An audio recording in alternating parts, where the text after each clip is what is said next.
सुकुमार मदनाचा पुतळा राजस सुकुमार मदनाचा पुतळा राजस सुकुमार मदनाचा पुतळा राजस सुकुमार. हे दिव्य ज्याचे तेज आहे त्या विठुरायाला आज वंदन करून कार्यक्रमाला सुरुवात करूया. आज आपण येथे आषाढी एकादशी साजरी करण्यास जमलो आहोत. आषाढ महिन्यात शुक्ल म्हणजेच शुद्ध पक्षात येणारी ही एकादशी संपूर्ण वर्षात एकूण 14 एकादशा येतात. त्यातील ही सर्वात मोठी एकादशी. हिला देवशयनी एकादशी किंवा महा एकादशी असेही म्हणतात. या दिवशी पंढरपूरच्या विठ्ठलाचे दर्शन घेण्यासाठी महाराष्ट्राच्या कानाकोपऱ्यातून लाखो लोक विठ्ठल नामाचा गजर करीत या आषाढी एकादशीला पायी दिंडीमध्ये सहभागी होतात. यालाच आषाढी वारी असेही म्हणतात. या एकादशी निमित्त महाराष्ट्रासह भारतातील विविध ठिकाणाहून पालख्या पंढरपुरास येतात.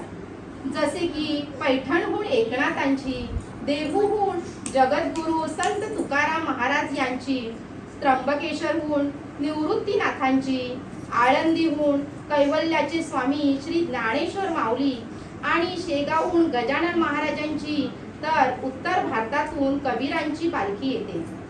विठ्ठलाच्या दर्शनासाठी त्यांचे भेटीसाठी पंढरपूरला जे पायी चालत जातात त्याला वारी असे म्हणतात. आणि त्या पायी चालणाऱ्या लोकांना वारकरी म्हणतात. आणि जो वारकऱ्यांचा समूह मिळून वारीला जातो त्याला दिंडी म्हणतात. वारी म्हणजे महाराष्ट्रातील विविध गावांपासून सुरू होऊन पंढरपूर येथे संपणारी सामुदायिक पदयात्राच होय. वारी ही महाराष्ट्रातील एक धार्मिक व सांस्कृतिक परंपरा आहे. आणि म्हणूनच विज्ञानाने या झपाटलेल्या युगात आज जगभरातून लाखोनी भक्तजन पंढरपूरची वारी करण्यास येतात.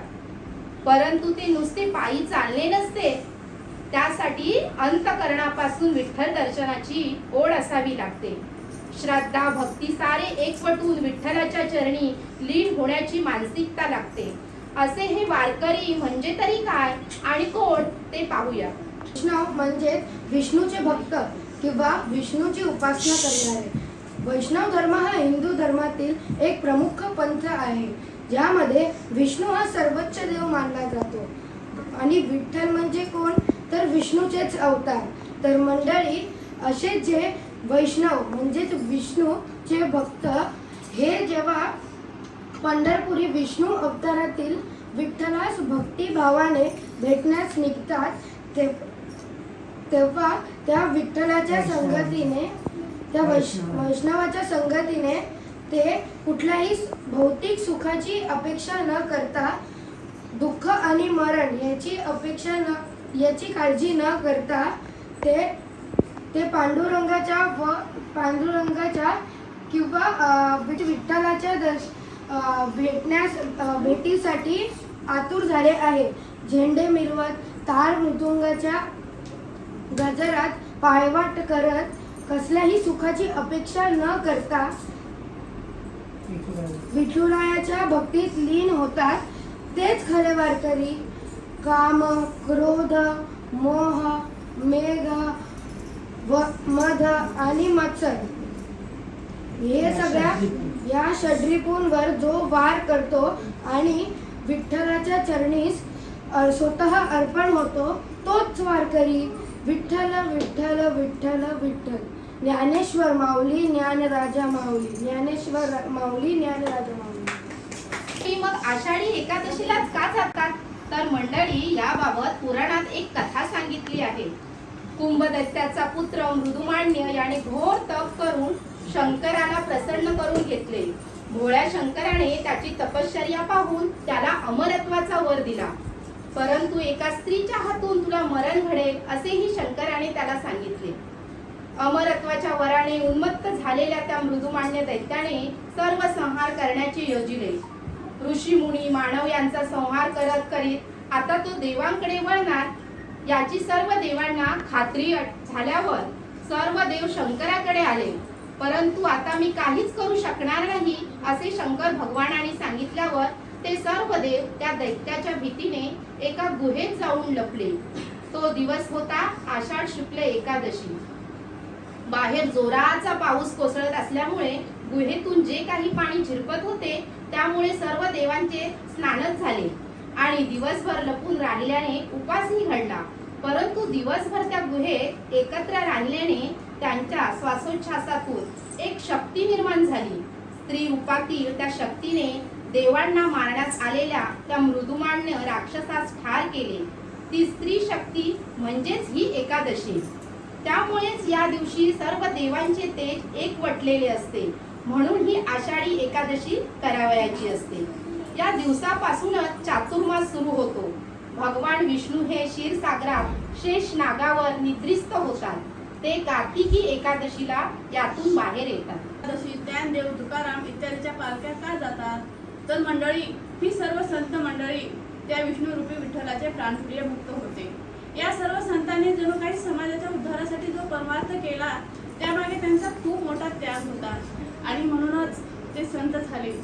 कशाचाही मोह लोभ न ठेवता, कोणाचाही मत्सर न करता त्यावेळेच्या बुरसटलेल्या समाजामध्ये परिवर्तन घडविण्यासाठी त्यांचा जणू जन्म झाला होता.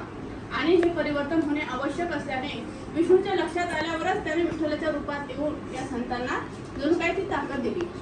त्यांचे अभंगातून, कीर्तनातून आपले आचरण कसे ठेवावे, विचाराची दिशा दाखवी, परमार्थ कसा साधावायचा याची योग्य ती समज या सर्व संतांनी खूप सोप्या आणि बोधप्रदरित्या वर्णन केले आहे. त्यावेळेस सनातन धर्माचे सर्व वाङ्मय संस्कृतमध्ये होते. सर्व समाजाला संस्कृत कळत नसल्या कारणाने व बहुजन समाज अशिक्षित असल्याने आपले धर्ममत सामान्य माणसांना कळत नव्हते. शिक्षित ब्राह्मण वर्ग अहंकाराने स्पृश्य अस्पृश्य, धर्म अधर्माच्या व दुष्ट रूढीच्या बंधनाने वेधलेला होता. सुखालोलुप ब्राह्मणांना पिढ्यानपिढ्या श्रेष्ठपणाची घमेंड होती. धर्मामुळे हित झाले पाहिजे या गोष्टीची त्यांना गंध वाचताही नव्हती.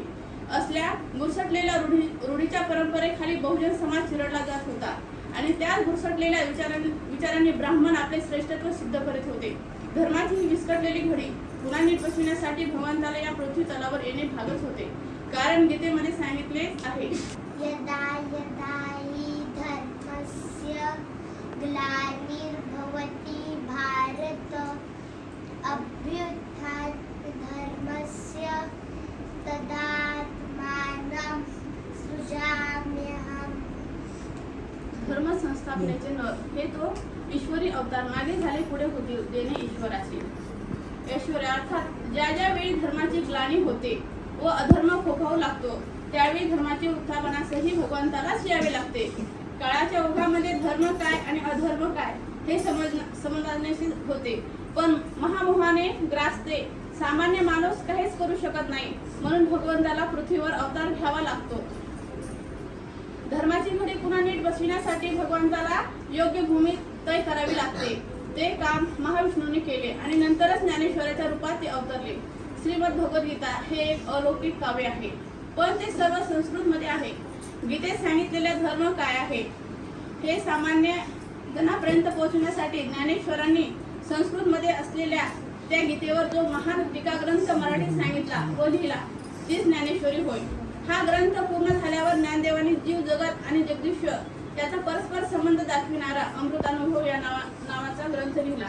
अशा तऱ्हेने धर्माचे सहजतेने आणि योग्य त्या प्रचाराचे आपले कार्य पूर्ण झाले आहे असे समजून ज्ञानेश्वरांनी समाधी घेतली. श्री ज्ञानेश्वर महाराजांनी हे केलेले कार्य त्यांचे हरिपाठातील एका अभंगातून व्यक्त होत आहे. भक्ती विना मुक्ती बळे विना शक्ती बोलू नये. कैसे नि देवता प्रसन्न त्वरित उघडाय निवांत सेन शिवाय. साया सकाळीसी प्रपंच दिननशी हरिशी न वदसी कोण्या भुले. ज्ञानदेव माने हरी जप करणे धरणे तुटे धरणे प्रपंचाचे. असलेल्या अभंगातून आज आपण त्यांचे स्मरण करून त्यांना वंदन करूया.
आणि काकूंनी जो आमच्या आई लोकांच्या कलागुणांना वाव दिलाय त्याच्याबद्दल त्यांची खूप खूप कृतज्ञता. पैठणमध्ये संत भानुदासांचे नातू सूर्यनारायण आणि सून रुक्मिणीबाई यांना पुत्ररत्न प्राप्त झाले आणि अवघ्या काही दिवसातच सूर्यनारायण आणि रुक्मिणीबाई यांना काळाने ओढून नेले. आई वडिलांविना हा एकटाच पुत्र राहिल्याने त्यांचे आजोबा चक्रपाणी यांनी त्यांचे नाव एकनाथ ठेवले. अत्यंत कुशाग्र बुद्धी लाभलेल्या एकनाथ हे स्वयंप्रज्ञ होते. त्यांचे घराणे म्हणजे व्युत्पन्न देशस्थ ऋग्वेदी ब्राह्मणांचे घराणे. त्यामुळे लहानपणी त्यांचेवर उत्तम प्रकारचे ब्रह्मसंस्कार झाले होते. अभ्यास, मनन आणि हरिचिंतन याशिवाय नाथांनी इतर लौकिक गोष्टीत क्वचितच लक्ष घातले. त्यांचे गुरु जनार्दन स्वामी यांच्या आदेशानुसार नाथांनी तीर्थयात्रा करून प्राकृतातून चतुश्लोकी भागवतावर ओवीबद्ध निरूपण करू लागले. त्यांची भाषा समृद्ध होती. त्यांचे जिव्हेवर सरस्वती वास करत होती आणि त्यातूनच मग साकारला तो भगवंतावर ओवीबद्ध टीकेला पहिला ग्रंथ. नाथांच्या घरी अन्नछत्र होते, परंतु तिथे जात-पात कधीच मांडला गेला नाही. अस्पृश्य मंडळींनाही त्यांच्या घरी आदरानेच वागविले जाई. अशी संत मंडळी, परंतु त्यांनाही बुरसटलेल्या विचारांचा समाजाचा विरोध पत्करावाच लागत होता. एकदा नित्याप्रमाणे नदीवरून स्नान उरकून नाथ घरी परतत असताना एक यवन त्यांचे अंगावर फुंकला. नाथांनी स्मित केले आणि पुन्हा ते नदीवर स्नान करण्यास गेले. पुन्हा त्या यवनाने तसेच केले. अशा प्रकारे नाथ आंघोळ करून परत येत आणि तो यवन त्यांच्या अंगावर फुंके. असे 108 वेळा झाले. शेवटी त्या यवनाला आपली चूक लक्षात येऊन त्यांनी नाथांची माफी मागितली. पण नाथ शांतपणे त्यांना म्हणाले, छे छे, मी कशी तुला क्षमा करू? उलट मीच तुझी क्षमा मागतो, कारण माझ्यामुळे तुला 108 वेळा थुंकण्याचा त्रास झाला. त्यामुळे आज 108 वेळा गंगेत माझे स्नान झाले. पुण्याची मोजदाद करता येणार नाही, म्हणून मी तुझी क्षमा मागतो. नाथांच्या शेवटच्या काळात नाथ रामायण ओवीबद्ध करत होते. 44 अध्यायांचे निरूपण केल्यावर त्यांना काळाची चाहूल लागली. 1521 फाल्गुन वद्य षष्टीस नाथांनी गोदावरीच्या पात्रात आपला देह त्याग केला. परंतु त्यांच्या भागवत धर्मातून त्यांनी रचलेल्या अभंगातून, भारुडातून ते परमार्थाचे यथेच्छ दर्शन आपल्याला घडवीत आहे. यापूर्वी संत ज्ञानेश्वर, तुकाराम, जनाबाई इत्यादीने भारुडं लिहिली, पण संत एकनाथांनी लिहिलेली भारुडं खूप गाजली. भारुड हा एक मराठी लोककला प्रकार आहे, ज्यात अध्यात्म आणि जीवनातील गोष्टी एकत्र आणल्या जातात. हे दुहेरी अर्थाचे असते. बाह्यता ते मनोरंजक वाटत असले तरीही त्यामध्ये गहन आध्यात्मिक आणि सामाजिक संदेश लपलेला असतो. संत एकनाथांनी विविध विषयांवर विनोद आणि बोधपर कथा मांडणारी 300हून अधिक भारुडं लिहिली आहेत. पाहूया अशीच ही भारुडं.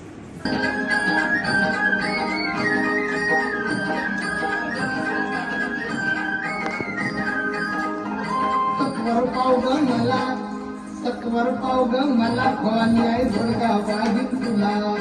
सत्वर पाव ग मला भवानी आहे धोडगा वाहिन तुला.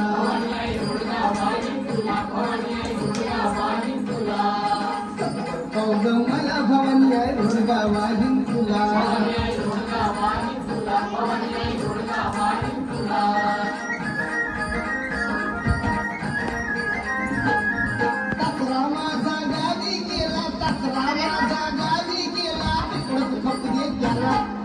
तिकडच खपू दे त्याला भवानी आहे धोडगा वाहिन तुला. मला भवानी आहे धोडगा वाहिन तुला.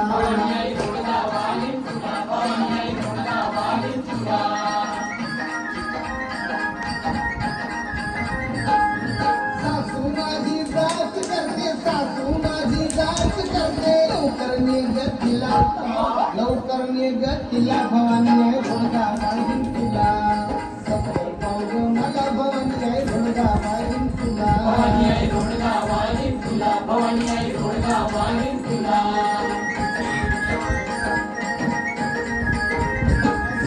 जाऊ माझी फडफड बोलते, जाऊ माझी फडफड बोलते. खोडकी करगत तिला, खोडकी करगत तिला भवानी आहे धोडगा वाहिन तुला. सत्तर पाव मला भवानी आहे धोडगा वाहिन तुला.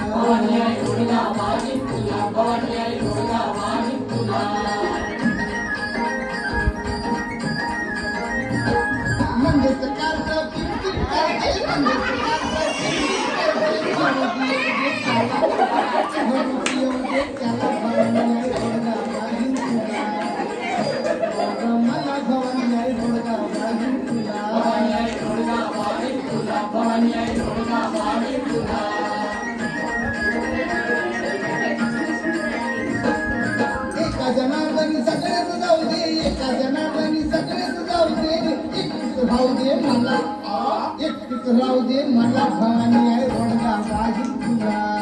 सत्तर पाव मला भवानी आहे धोडगा वाहिन तुला.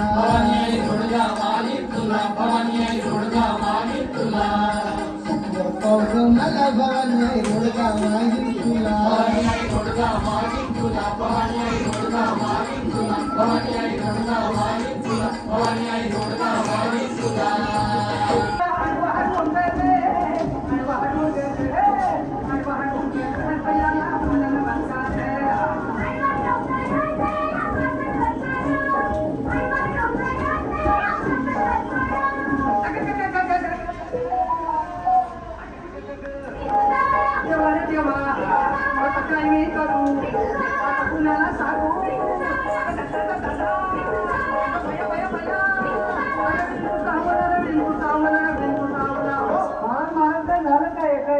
काम क्रोध विंकू चावला घाम अंगाची आला महाराज त्याने माझा प्राण चालिला अरविंद सावरा महाराज अरविंद सावरा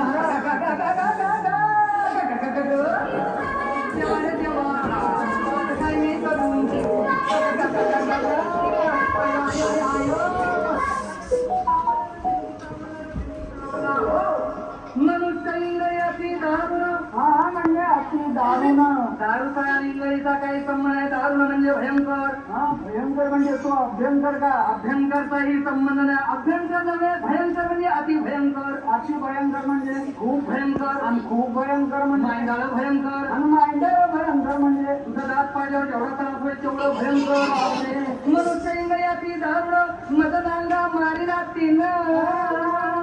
तिनं म्हणजे त्या खालच्या आळीतल्या गंगीनं हे गंगीचा इथं काय संबंध मग त्या रंगीनं कुणाचाही संबंध नाही तिनं म्हणजे त्या इंगळीनं महाराज इंगळी म्हणजे मोठा विंचू अंदाजे केवढा विठा एवढा मनुष्य इंगळ्याची दारुण मतदांगा मारिला तिनं सर्वांगी वेदना जाण त्या इंगळीची अरविंद सावरा अरविंद सावरा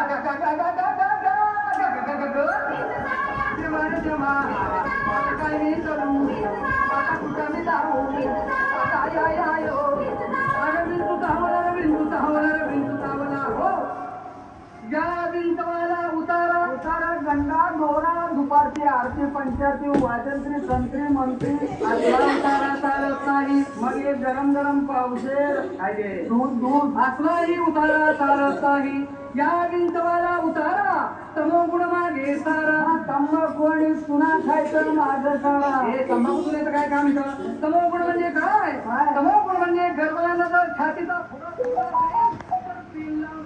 हवा कमी करा मी मारतो पिन या विंचवाला उतारा तमोगुण मागे सारा सत्वगुण लावा अंगारा आणि तू इंगळी उतरे धरा धरा अरविंद सावला महाराज अरविंद सावला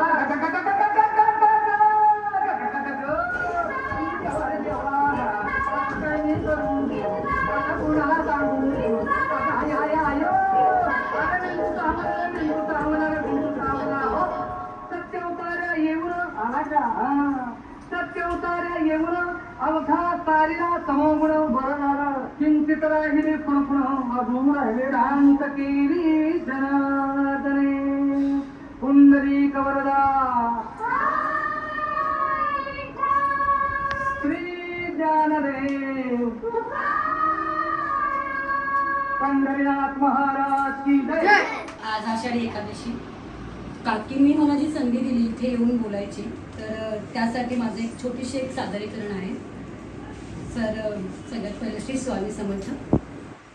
कांदा मुळा भाजी अवघी विठाई माझी कांदा मुळा भाजी अवघी विठाई माझी चालितो पायी पायी माझ्या पंढरीची वाणी.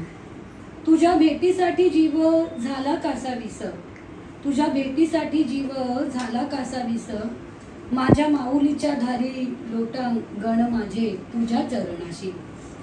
पाऊस वारा ऊन नाही थांबे वल माझी वाट पाऊस वारा ऊन नाही थांबे वेल माझी वाट रूप तुझे पहावया आलो पहाट पहाट. धन्य धन्य ती नगरी जिथे विठ्ठल करी वास धन्य धन्य ती वंदरी जिथे विठ्ठल करी वास उभा राही विठेवरी देई आशीर्वाद लेकर असा विठोबा रखुमाई जय जय विठोबा रखुमाई. आता या विठोबांची अजून एक आहे मुक्ताबाई. अशा या ज्ञानदेव महाराजांनी इतर भावंडे होती ती म्हणजे निवृत्तीनाथ सोपानदेव आणि मुक्ताबाई. यातील निवृत्तीनाथ म्हणजे ज्ञानदेवरावांचे गुरुच होते. सोपानदेवानीही आपल्या दोन्ही भावांच्या पावलांवर पाऊल ठेवून कार्य करतच होते. पण अनाथ असलेल्या त्या भावंडांचा लहान असूनही मुक्ताबाईने आईच्या मायेने त्यांचा सांभाळ केला. स्वतःचा अहंकार आणि अहमपणा विसरून एखाद्या गुरुपदेशाच्या नामदेवाला सल्ला देणारी मुक्ताच होती. आणि भावंडात जरी वयाने लहान असली तरी तिच्या अंगी असलेल्या स्वगुणांनी ती सर्व भावंडांना वेळेप्रसंगी समजावूनही सांगत होती. असाच एक प्रसंग. धन्यवाद. विठ्ठलपंतांनी संन्यास घेऊन पुन्हा गृहशास्त्रम स्वीकारले, म्हणून त्यावेळीच्या भुरसटलेल्या शास्त्रानुसार त्यांना व त्यांची बायको रुक्मिणी या दोघांनाही देहांत प्रायश्चित द्यावे लागले. खूप अपमानास्पद अनाथ झालेली त्यांची 4 मुले निवृत्तीनाथ, चोपन, ज्ञानदेव व मुक्ताबाई यांची त्यावेळेस समाजाकडून अतिशय हेटाळणी झाली होती. खूप अपमानास्पद त्यांना वागणुकीने त्यांना सामोरे जावे लागत होते. अशाच एक दिवशी भिक्षा मागण्यासाठी बाहेर पडलेल्या ज्ञानदेवांना एका ब्राह्मणाने त्यांच्या चक्की झोळीत माती टाकली. एकही अपशब्द न बोलता ते तिथून त्यांच्या कुटीमध्ये आले आणि त्यांनी दरवाजा आतून बंद केला. अपमानाचा अतिरेक झाल्यामुळे त्यांनी स्वतःला कोंडून घेतले. नदीवरून धुणे धुवून येताना मुक्ताने पाहिले की दरवाजा बंद. ज्ञानदेवांना त्यांनी विनवणी केली, पण तरीही ते दरवाजा उघडत नव्हते. मग शेवटी त्यांनी जे काही सांगितले ते असे.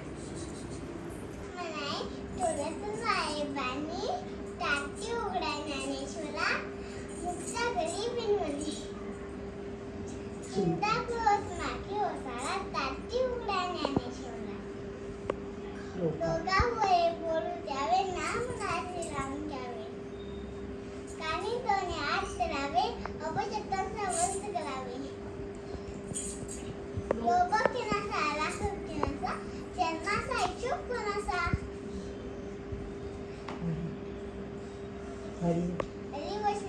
हरिवचनाचा मार करण्याला टाटी उघड्या ज्ञानेश्वरा. नमस्कार. आज आषाढी एकादशी, तुम्हा सर्वांना आषाढी एकादशीच्या शुभेच्छा. आणि काकूने आम्हाला ही स्टेज डेअरिंग वाढवण्याची, सर्व मुलांची तर वाढलीच आहे, पण आयांची स्टेज डेअरिंग वाढवण्यासाठी जी संधी दिली आहे त्याबद्दल धन्यवाद. आणि आज मी तुम्हाला संत नामदेवांबद्दल काही सांगणार आहे ते ऐका. संत नामदेव त्यांच्या नावात सुद्धा देव आहे. याचा अर्थ असा की जन्माला आल्यापासून त्यांचा देवाशी जवळचा संबंध आला आणि अखेरपर्यंत तो दुनावत राहिला. आजपर्यंत विठ्ठलासाठी वेडे झालेले हजारो भाविक भक्त होऊन गेले, पुढे होतीलही. परंतु ज्या भक्तासाठी देव वेडा झाला तो देवाचा लाडका भक्त म्हणजे संत नामदेव. विठ्ठलाला खिरीचा नैवेद्य दाखविणारा आणि तो लहानगा नाम्यादेव खीर खात नाही म्हणून देवाकडे हट्ट करून राहिला आणि आपल्या या भक्ताचा हट्ट पुरविण्यासाठी प्रत्यक्ष प्रकट होऊन त्यांनी ती खीर संपविली. असे हे नामदेव वाईट संगतीच्या परिणामाने एक अट्टल दरेडखोर झाले. पण आपण करतोय हे खूप चुकीचे आहे हे लक्षात आल्यावर पंढरपूरच्या पांडुरंगास शरण आले आणि विठ्ठल भक्तीत लीन होऊन गेले. विठ्ठलाशिवाय दुसरे जगच नाही असे त्यांना वाटते आणि म्हणूनच पांडुरंगावरील प्रेम आणि श्रद्धा पाहून नामदेवांना विठ्ठल क्षणभरही दूर करत नव्हते किंवा करू शकत नव्हते आणि नामदेवही दूर राहू शकत नव्हते. त्यामुळे नामदेव विठ्ठलाच्या नामसंकीर्तनापुढे जगाला तुच्छ मानित होते. हा त्यांचा गर्व एकदा मुक्ताईने ठेचून काढला. गुरुशिवाय ज्ञान अधुरे असते या तिच्या सांगण्यावरून त्यांनी विठ्ठलाच्या मार्गदर्शनाने नागनाथांचे चरणी लीन झाले. तेथे त्यांना गुरुपदेश झाल्यानंतर त्यांच्यातील अहंकार पार नाहीसा झाला आणि त्यांनी नंतर विठ्ठलाच्या आदेशानुसार ज्ञानदेवांबरोबर तीर्थयात्रा केली. नामदेवांचे एकूण 80 वर्षाचे प्रदीर्घ जीवन. लौकिकदृष्ट्या त्यांचा संसार अयशस्वी होता, पण नामदेवांनी परमार्थाची जी यशस्वी वाटचाल केली त्यापुढे त्यांची सारी दुःखे विचारात न घेण्यासारखीच आहेत. नामदेव हे महाभगवत संत होऊन गेले कारण विठ्ठलाचा आणि ज्ञानदेवांचा सर्वात जास्त सहवास त्यांना लाभला होता. इतका जिव्हाळ्याचा व दीर्घ मुदतीचा विठ्ठलांचा सहवास इतरांच्या वाट्याला मात्र आला नाही.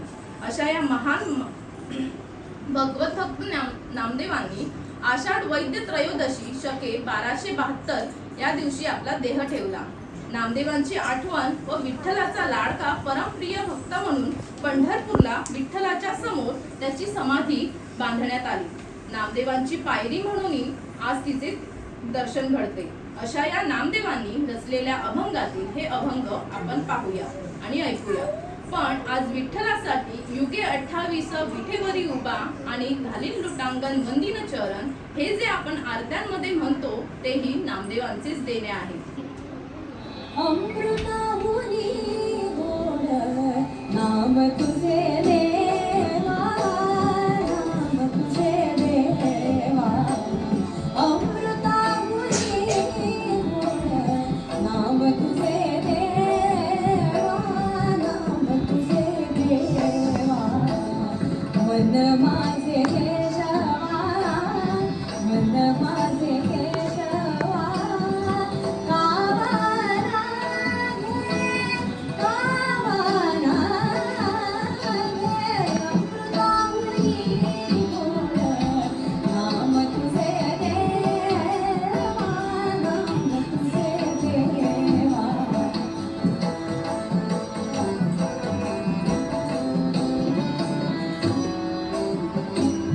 सांग पंढरी राया काय करूया,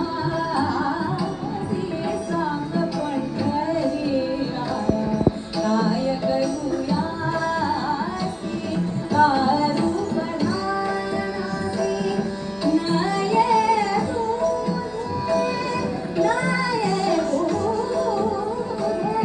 अमृताहुनी गोड नाम तुझे देवा, नाम तुझे देवा. अमृताहुनी गोड नाम तुझे देवा, नाम तुझे देवा.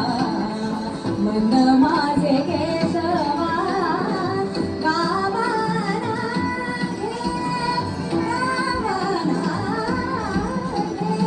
अमृताहुनी गोड नाम तुझे देवा, नाम तुझे देवा. अमृताहुनी. भगवत भक्तापैकी जनाबाई ही एक श्रेष्ठ स्त्री होऊन तिला स्वतःला नामदेवांची दासी आहोत असे म्हणून देण्यात फार धन्यता वाटते. विठ्ठलावर तिची अपरंपार श्रद्धा होती. विठ्ठल चिंतनात एकाग्र होऊन काम करीत राहिल्याने तिला कसल्याच कामाचा शीण कधीच जाणवला नाही. अशी नामांची जणी महाभगवती अशी स्त्री होऊन गेली. तिचे रसाळ अभंग आजही महाराष्ट्रात ताजेतवाने राहून गायले जात आहेत. जनाबाईला लिहिता वाचता येत नव्हती, परंतु विठ्ठलाची परभक्त असलेल्या त्या विठुरायास तिची काळजी असे. म्हणूनच जनाबाईंची कविता लिहून घेण्यासाठी विठ्ठल स्वतः कागद व लेखणी घेऊन नेहमी तयार असे. जनाबाई ही श्रेष्ठ विठ्ठल भक्त होती. नामदेवांची दासी पण पत्करून ती त्यावेळच्या संत मंडळीत मानाचे स्थान मिळवत होती. आषाढवद्य तृतीया शके 1272 या दिवशी जनाबाईंनी देह ठेवला. दळिता कांडिता तुझं गायीन अनंता.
एकादशीच्या खूप खूप शुभेच्छा. आणि स्वानंदी यांनी म्हटल्याप्रमाणे काकूशी मला खूप वर्षांनी असं काहीतरी करतो शाळा आणि कॉलेजमधलं. तर आज मी तुम्हाला सांगणार आहे संत तुकारामाबद्दल. तुकाराम महाराजांचे स्मरण होता तुका म्हणे हे शब्द आठवतात, कारण तुकाराम महाराजांच्या अभंगाचा स्पर्श महाराष्ट्रातील सर्व अबाल वृद्धांना झाला आहे. धार्मिक, अधार्मिक, श्रद्धावान, अश्रद्धावान, आस्तिक, नास्तिक, सदाचारी, दुराचारी या सर्व स्तरांतील लोकांना तुका म्हणे हे शब्द माहीत आहे. कारण तुकारामांचे अभंग हे स्पष्ट आणि सोप्या भाषेमध्ये असून त्यांनी त्यातून दिलया जे मोठे मौलिक सिद्धांत मांडले ते जनतेच्या हृदयात जाऊन भेटले. ज्ञानेश्वरी, अमृतानुभव, नाथ भागवत इत्यादी ग्रंथ त्यांनी आपल्या स्वतंत्र प्रज्ञेतून वाचले. त्या ग्रंथांची त्यांनी पारायणी केली. त्यांनी गीतेवर अभंगबद्ध मंत्रगीता तयार केली. त्यांनी उपनिदेश आणि वेद यातील सारे उत्कृष्ट रीतीने आपल्या रसाळ अभंगातून सांगितले. त्यावेळेस सबंध समाजावर शास्त्राचा पगडा होता. शास्त्राचे शिक्षण घेण्याचा अधिकार ब्राह्मण वर्गातील प्रतिष्ठित लोकांना असल्यामुळे व शूद्रादी मंडळींना त्या शास्त्राचा अर्थ लावण्याचाही अधिकार नसल्यामुळे ब्राह्मण समाजापुढे मान तुकविणे भाग होते. त्यामुळे तुकोबा हा शूद्र असल्याने त्याने वेदाचा अर्थ सांगितला, म्हणून त्याला शिक्षा झाली पाहिजे असा धर्मशास्त्रानुसार आदेश देण्यात आला व तुकोबांचे अभंग वाङ्मय इंद्रायणीच्या डोहात बुडविण्यात आले. तुकारामांनी सर्व काही त्या नारायणावर सोपून इंद्रायणी काठी उपाशी राहू लागले. असे 13 दिवस गेले आणि 14व्या दिवशी त्यांच्या त्या गाथा पाण्यावर तरंगताना दिसल्या.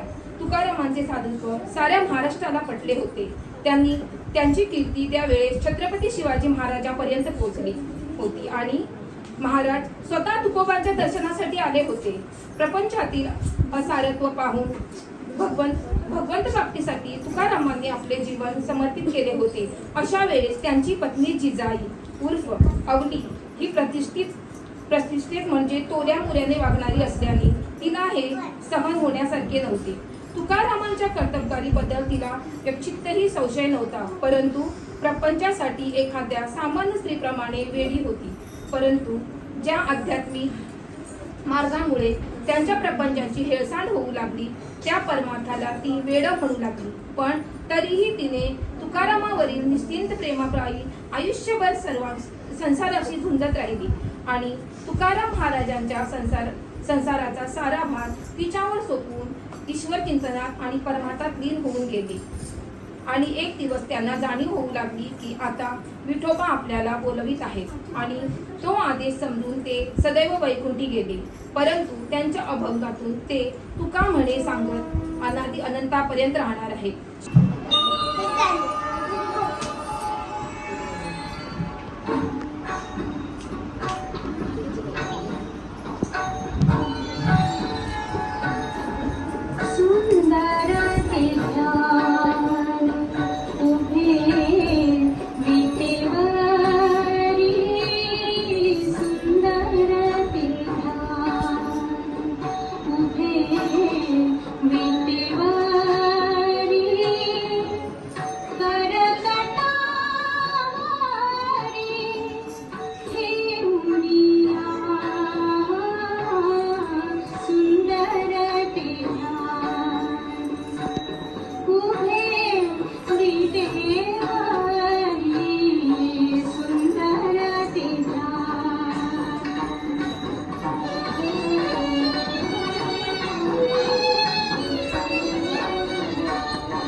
तुकाराम महाराजांनी त्यांच्या अभंगातून समाजात परिवर्तन तर घडविलेच, परंतु निसर्गालाही विसरून चालणार नाही हे त्या काळातच तुकोबांनी आपल्या अभंगातून निदर्शनास आणले होते. वृक्षवल्ली आम्हा सोयरी वनचरे, वृक्षवल्ली आम्हा सोयरी वनचरे, वृक्षवल्ली आम्हा सोयरी वनचरे, वृक्षवल्ली आम्हा सोयरी वनचरे, पक्षी सुस्वरे आणविती, वृक्षवल्ली आम्हा सोयरी वनचरे, वृक्षवल्ली आम्हा सोयरी वनचरे.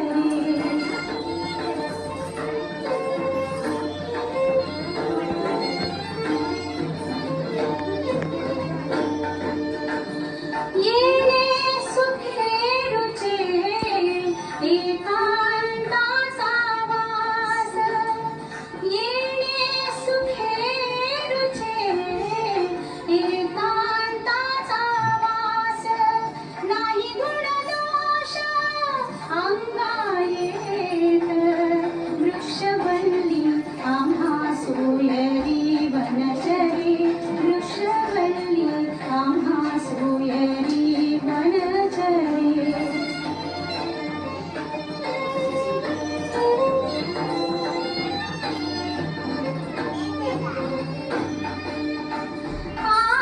आकाश मंडप पृथ्वी आसन, आकाश मंडप पृथ्वी आसन, रमेते मन क्रीडा करी, कंठात मंडलू देह उपचारा, कंठात मंडलू देह उपचारा, जाणवितो वारा अवसरू, वृक्षवल्ली आम्हा सोयरी वनचरे, वृक्षवल्ली आम्हा सोयरी वनचरे. आणि हे एवढेच नव्हते तर संत विठोबा, विसोबा केचर, सावता माळी, परिसा भागवत, नरहरी सोनार अशा 33 संतांची नावे घेणार. त्यांनी फक्त विठ्ठल नामातच आपले जीवन घालवले नाही तर समाजात परिवर्तन घडवण्यासाठी त्यांच्या अभंगातून मार्गदर्शन केले. महात्मा फुले, धोंडो केशव कर्वे, सावित्रीबाई फुले, डॉक्टर बाबासाहेब आंबेडकर हे सर्व त्यानंतरचे समाज सुधारक होते. पण त्याही बऱ्याच पूर्वीपासून ह्या संतांनी समाज परिवर्तनासाठी, त्यांच्या आचार विचारात बदल घडवण्यासाठी आपल्या अभंगातून जनजागृती केली, जी आजच्या पिढीसाठी खूपच मार्गदर्शक आहे. आणि म्हणूनच आपल्या संस्कृतीची जपणूक करण्यासाठीच या संतांच्या पालख्या महिनाभर आधीपासून घेऊन वारकरी निघतात आणि पंढरपुरी आषाढी एकादशी पर्यंत येतात. आपली वारी आणि आपली वारी सक्सेसफुल करणारा आपला वारकरी काय असेल हे? एवढे लाखो करोडो वारकरी, त्यासाठी एवढी मोठी मॅनेजमेंट कसं होत असेल? मला सगळ्यात पहिला मुद्दा वाटतो तो म्हणजे शरण जाणे, लीन होणे. आपला अभिमान, आपला अहमपणा सारे त्या विठ्ठल चरणी ठेवणे. हा जो मनी शुद्ध भाव असतो ना, तेच ही वारी घडवून आणतो. तुमचा आत्मा किती शुद्ध आहे त्यावरच पुढची सगळी संकल्पना, सगळे मॅनेजमेंट होते. आणि हे सारे आपल्याला संत वाणीमध्येच बघायला मिळते, दुसरीकडे कुठेही नाही. It's not a corporate words, it's a Mauli words. आणि तिकडे सगळ्यांना एंट्री आहे. हा सगळा अध्यात्म आहे, ही सगळी संतवाणी आहे, ऋषीमुनी आहेत, आपले ग्रंथ आहेत आणि अगदी 100% हे कालातीतच आहे. पृथ्वीच्या अंतापर्यंत हे चालतच राहणार, कारण पंढरीची वारी जयाची एकुळी, त्याची पायधुळी लागो मज. ही भावना जोपर्यंत जागृत आहे तोपर्यंत पंढरीची वारी निरंतर राहणार. संतांनी आपल्या अभंगातून विठ्ठल विषयाची प्रीती, भक्ती, आपली दुःख, संकट मांडलीच, पण त्याचबरोबर माणसांनी आपल्या आयुष्यात आपले आचरण कसे असावे हे देखील आपल्या अभंगातून नेमकेपणाने सांगितले. आणि अशा पद्धतीची शिकवण कालातीत आहे, जी कालही लागू होती, आजही आहे आणि विश्वाच्या अंतापर्यंत लागू राहील. याबाबत तुकाराम महाराजांनी आपले आचरण कसे असावे हे खूप सुंदररित्या आपणास सांगितले. ते असे: बोलावे खरे, बोलावे बरे, कोणाच्या मनावर पाडू नये जरे. थोडक्यात समजणे, थोडक्यात समजावणे, शब्दांमध्ये दंगल, शब्दांमध्ये मंगल, शब्दांचे हे जंगल, जागृत राहावे, जिभेवरी ताबा, सर्व सुखदाता, पाणी वाणी नाणी, नासू नये, विठ्ठल विठ्ठल विठ्ठल विठ्ठल. आपल्या अभंगातून पंढरपूरचे अगदी योग्य ते वर्णन केले आहे. आधी रचिले पंढरी, मग वैकुंठ नगरी, असे या पंढरपूरचे महात्म्य आहे. म्हणूनच या पंढरपूरच्या वारीमध्ये कधीही तुम्हाला कसलीच उणीव भासणार नाही, एवढे मात्र खरे. आता जागतिक पातळीवर या समाज माध्यमांमुळे जे महत्त्व प्राप्त झाले आहे आणि त्यामुळे वेगवेगळ्या हेतूने हा वारीचा अनुभव घेण्यासाठी आज लाखोंनी पंढरपुरी येतात व प्रत्यक्षात तो सोहळा पाहून अंतर्मुख होऊन जातो. कारण इथे जातपात नाही, धर्मभेद नाही, उच्च शूद्र कुल नाही, असते ते फक्त पांडुरंग चरणी विलीन होणे. मुखाने माऊली माऊली किंवा विठ्ठल विठ्ठल नामाचा जप करीत हे वारकरी जेव्हा चालतात ना, तेव्हा त्यातून जी स्पंदन व्हायब्रेशन्स निर्माण होतात ना, ती ही स्पंदनच लाखो भक्तांची वारी मॅनेज करीत असते. आज विज्ञानाने कितीही प्रगती करून पण पंढरीचा हा विठुराया जोवर आहे ना, तोवर त्याच्यावर श्रद्धा ठेवून त्याची निस्सीम भक्ती करून आपला अहंकार, अहंपणा सर्व त्याच्या चरणी अर्पण करावयाचे आहे. या विचाराने पछाडलेला आहे ना, तोवर ही वारी वारंवार आणि यापुढे अजून उत्साहात चालू राहणार आहे. जणू देह ही पंढरी आणि आत्मा पांडुरंग या एकाच विचाराने आत्मीयतेने एकमेकांचा आदर करीत कित्येक कोस चालत चाललेला हा वारकरी पांडुरंगाच्या दर्शनाने जेव्हा धन्य होतो, कृतार्थ पावतो, तेव्हा पुन्हा नव्या उमेदीने, नव्या ताकदीने 10 भक्तींचे बळ घेऊन तो परततो आणि पांडुरंगाला सांगतो, मी परततो, अरे म्हणजे परत येतो. असे सांगितले आहे की ज्ञानदेवे रचिला पाया, तुका झालासे कळस. खरंच आहे, कारण ज्ञानदेव बाळा माझा, सांगा गीता भगवंता. नामदेवांनी भगवद्गीता मराठीमध्ये सोपी करून सांगितली आणि त्या मराठीचा मान राखून तुकारामांनी आपले सर्व अभंग त्याही पेक्षा सोपे केले. आणि जाता एका गोष्टीचा नक्कीच उल्लेख करावासा वाटतो, ते म्हणजे हे सर्व अभंग, ओव्या, भारुडे इत्यादी आज जनमानसात रुंजी घालत आहेत. त्याचे सारे श्रेय आपल्या संगीतकार आणि गायकांना नक्कीच द्यावे लागेल, कारण ते सर्व आपल्या सुरेख स्वरातून गायले गेल्यावर त्याला श्रवणीय संगीताची जी गोड मिळाली आहे, त्यामुळे हे अभंगही काळातीतच राहतील.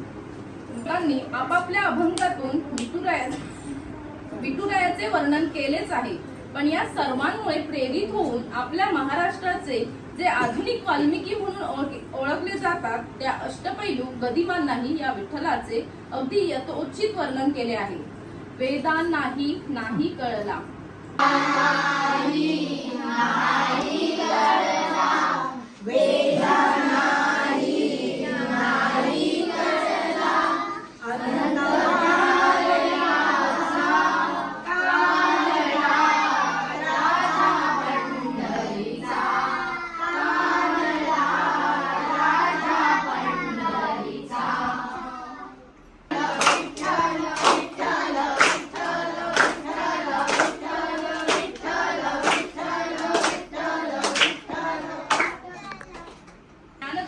परमेश्वराकडे केलेली प्रार्थना करून तुकारामांच्या अभंगाने त्याचा शेवट करून विठ्ठलाच्या चरणी लीन होऊन त्याचा जय जयकार करूया. आज आम्हाला जे तुम्ही विठ्ठल आणि संतांविषयी वारी आणि वारकरी विषयी जे ज्ञान दिले त्यांनी आज आम्ही खूप भारावून गेलो आहोत. म्हणूनच आम्ही या पंढरपूरचे महत्त्व जाणून घेण्यासाठी दिंडीत सहभागी होण्यासाठी चाललो आहे.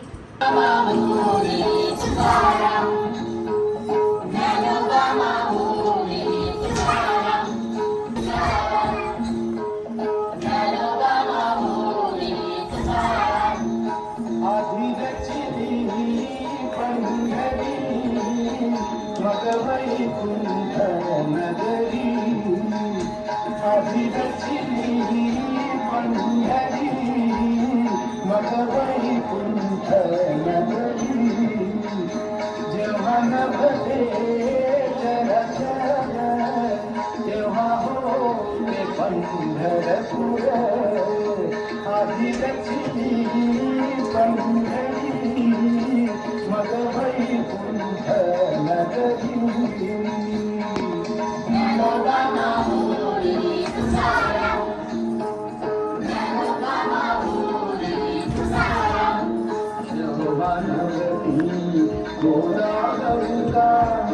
तेव्हा होती चंद्रभागा तेव्हा होती चंद्रभागा चंद्रभागेच्या कडी धन्य पंढरी गोमटी चंद्रभागेच्या कडी धन्य पंढरी गोमटी.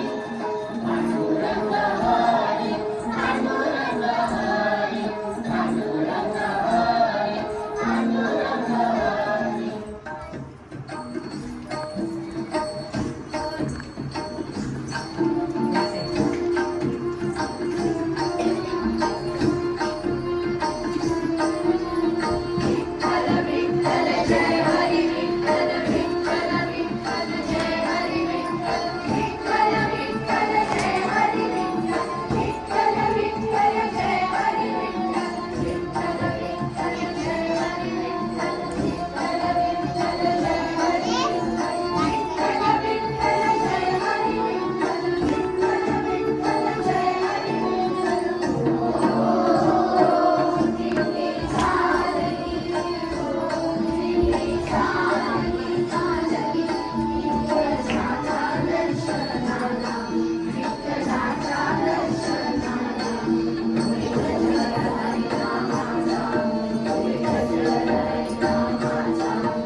आज कार्यक्रमाची सांगता करताना ज्ञानदेवांनी परमेश्वराकडे पसायदानातून केलेली प्रार्थना करून तुकारामांच्या अभंगाने त्याचा शेवट करून विठ्ठलाच्या चरणी लीन होऊन त्याचा जय जयकार करूया.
हे आमच्या कार्यक्रमाचे आजचे वारकरी.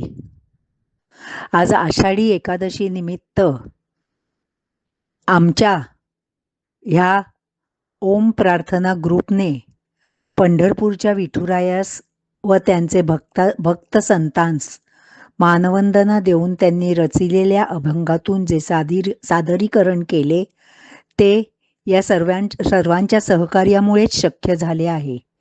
स्वतःची शाळा, ट्युशन, 7 वाजता रोज होणारी प्रार्थना शिवाय त्यांच्या इतर ॲक्टिव्हिटीज सांभाळून अवघ्या 15 दिवसात ह्या कार्यक्रमाची तयारी तर केलीच, पण त्याचबरोबर याच दिवसात संपूर्ण पसायदानही मुखोद्गत केले.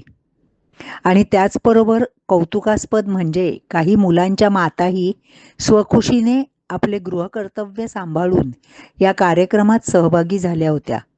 त्यामुळे सर्वांमध्येच उत्साहाला उधाण आले होते. हा कार्यक्रम सादर करताना जे वाचन झाले आहे ते 1-2 पुस्तकांचा आधार घेऊन काही गुगलवर सर्च करून केले गेले आहे. त्यातही काही चूक असल्यास क्षमा करावी, पण शक्यतो उत्तम करण्याचाच आम्ही हा केलेला छोटासा प्रयत्न आहे. पांडुरंग हरी, रामकृष्ण हरी.